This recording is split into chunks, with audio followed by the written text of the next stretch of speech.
చావుకి వాళ్లే కారణం అంటూ కూడా కన్నీరు మున్నీరుగా వెలిపిస్తున్నారు. ప్రస్తుతం ఈ ప్రభుత్వ ఆసుపత్రిలో ఆ పోస్ట్ మార్టంకి తీసుకొచ్చిన నేపథ్యంలోనే వాళ్ళందరూ కూడా కన్నీరు మున్నీరుగా వెలిపిస్తున్నారు. తన బిడ్డ కుమార్తె చావుకి కారణమైనటువంటి కుటుంబ సభ్యులను మాట్లాడదాం. శుభ్రంగా కోసేశారండి.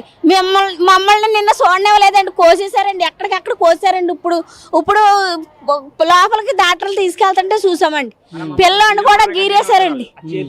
నిన్న అసలు శవాన్ని చూడనివ్వలేదండి. లోన్ పెట్టేస్తమే కానీ మమ్మల్ని ఏమీ తోసనివ్వలేదు, ఏమీ చేయనివ్వలేదు. ఆత్మహత్య చేసుకుందా తన లేదంటే తను కాదండి, వాళ్ళండి. కోసేసి ఉన్నాయండి, అన్ని కోసేసి ఉన్నాయి. ఏట్లకి అవి కోసేసి ఉన్నాయి. ఇవన్నీ గిల్లులు ఉన్నాయి. ఇలాగా సున్ని వాళ్ళ అమ్మాయి తంటండి. సున్ని అది మీ పీక్కేసేసింది. వాళ్ళ అమ్మాయి తంటండి చేస్తారండి. చంపేశారండి, వాళ్ళే చంపేశారండి.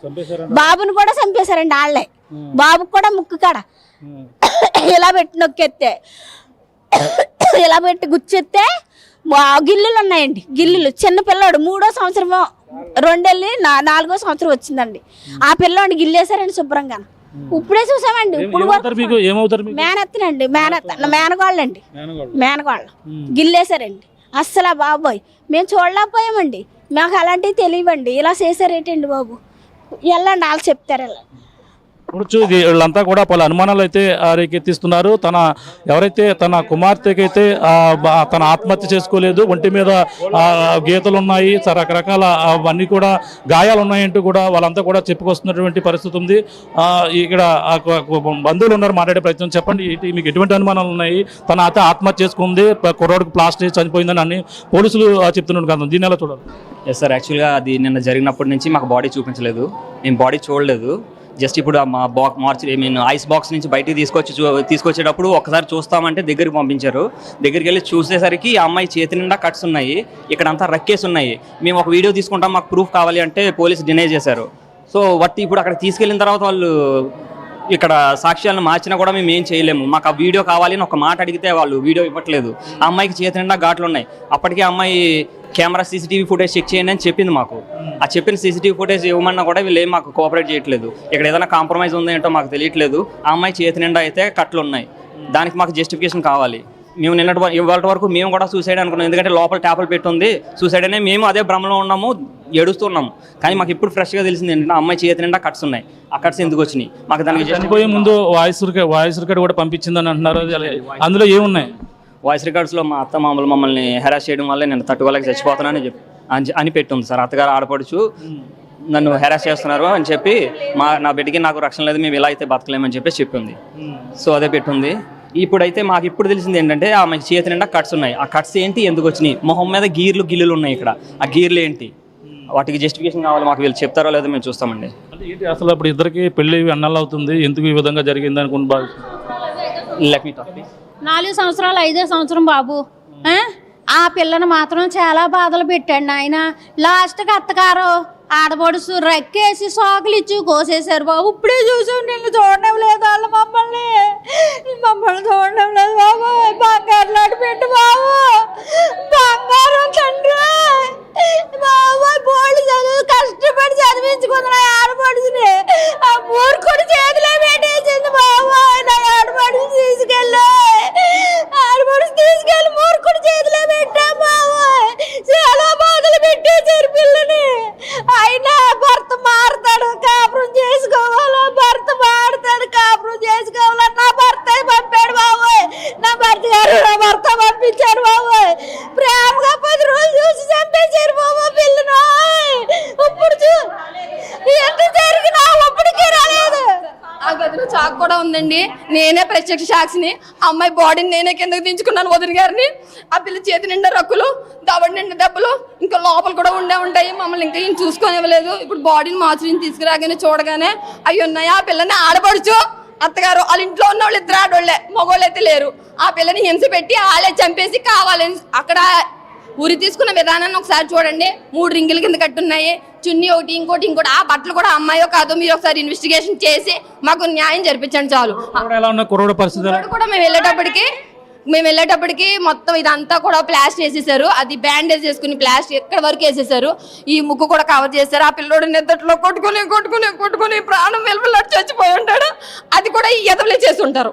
కాబట్టి మీరు కేవలం వీడియో తీసుకుంటున్నాము, మాకు ఒక కథనం దొరికిందని అనుకోకుండా దయచేసి మాకు న్యాయం జరిపించండి సార్. పసి పిల్లోడండి, అత్తగారు, ఆడపడుచు, ఫోన్ల ద్వారా దుబాయ్లో ఉన్న భర్త, వీళ్ళు ముగ్గురు హింస వల్లే ఆ పిల్ల మానసికంగా కృంగిపోయి ఆఖరికి ఆ పరిస్థితి కల్పించేసి చంపేశారు. వాళ్ళు కెమెరాలు కూడా పెట్టి హింసిస్తున్నారని చెప్పేసి వాయిస్ రికార్డులు దుబాయ్లో కొన్నాళ్ళ వాళ్ళు ఉన్నప్పుడు సీసీ కెమెరా, ఆఖరికి బాత్రూంలో కూడా సీసీ కెమెరా పెట్టి ఆ అమ్మాయి ఏ రీతంగా అదే ఎలా ఉంటుందో అంత శాడిస్ట్ ఎదవాడు, సైకో అనాలి అబ్బాయిని.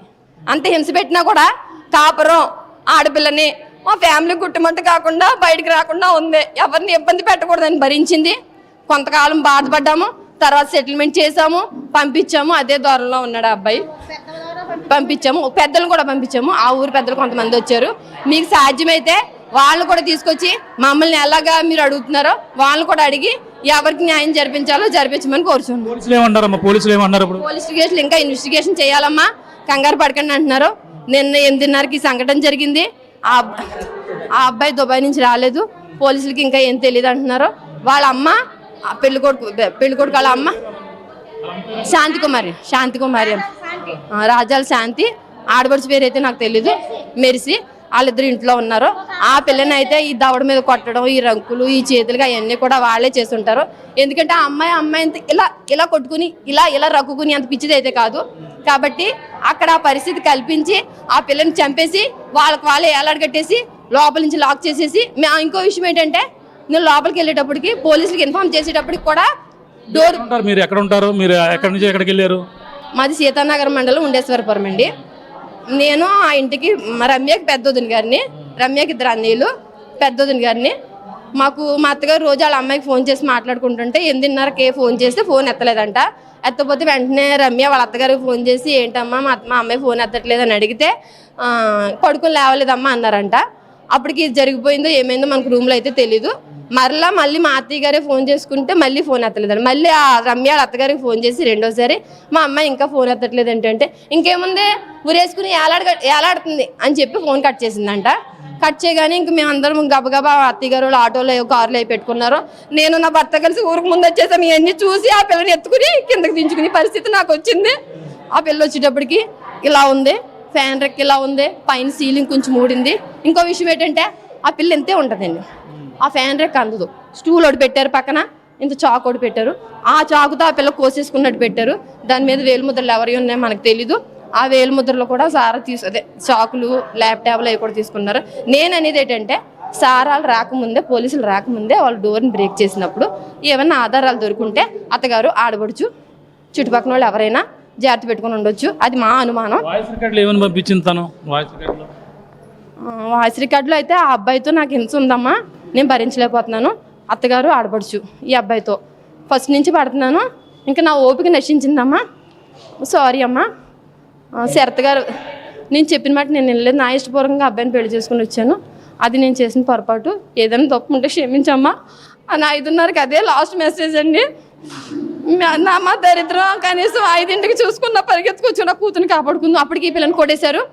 ఇవన్నీ ఉన్నాయి. నేను వెళ్ళేటప్పటికి సార్ కోల్పోయి 2 ప్రాణాలను మేము తెచ్చుకోలేము. ఆ పిల్లోడు తెలివిగా ఇష్టం లేదనుకోండి, నువ్వు ఇచ్చిన కట్నం నాకు సరిపోలేదు, మీ మెయింటెనెన్స్ నాకు బాగాలేదు, నీ కుటుంబం ఇలాగ ఉంది కాబట్టి మీ అమ్మాయి మాకు వద్దు అని తెచ్చి మా చేతుల్లో మా పిల్లని పడేసుకుంటే మేము ఏదో చేసుకున్నాం. ఇంకో విషయం ఏంటంటే, పిల్లోడు చనిపోవడానికి కూడా కారణం ఏంటంటే, ఒకవేళ ఆ పిల్లోడు బ్రతుకుంటే వాడు ఆస్తులు ఏమన్నా ఈ చంటి పిల్లోడు వేసేసుకుంటాడని, చంటి పిల్లోడు అడ్డుగా ఉన్నాడని కూడా చంపేశారని అనుమానం అయితే మాకు ఉంది. ఆ ఇంట్లో ఎవ్వరూ లేరండి, ఆడబడుచు, అత్తగారు ఉంది, వీళ్ళిద్దరి వల్లే. ఇంకో విషయం ఏంటంటే, మేము ఇలా ఉన్నాము, మాకు కూడా రక్షణ ఉండదు. ఈ విషయంలో కూడా మాకు డౌట్ లేదు. 2-3 సార్లు మా ఇంటి మీద కొంతమంది జనాన్ని వేసుకుని వచ్చి, మా సొంతూరు అనుమానం ఏంటంటే, మేము ఎక్కడున్నా 10 మందిని వేసుకుని వచ్చేస్తాడండి. 10 మందిని వేసుకొచ్చేస్తే అక్కడ మేమేం అమ్మాలో కూడా మాకే తెలదు. దూరంగా ఉన్నాడు అనుకుంటున్నారు, రాలేదు అనుకుంటున్నారు. ఇదంతా బోగస్ మాటలండి, ఇవన్నీ బోగస్ మాటలే. వీళ్ళు పక్కల నుంచి వాళ్ళ ఓళ్ళు కూడా పంపించి మేమేం మాట్లాడుకున్నాం ఎంక్వైరీలకు పంపించారు, కానీ అసలు వాళ్ళు రాలేదు. అసలు వాళ్ళు రాలేదు. అసలు వాళ్ళు రావాలా, మొగుడు రావాలా. మాకు మా పిల్లకి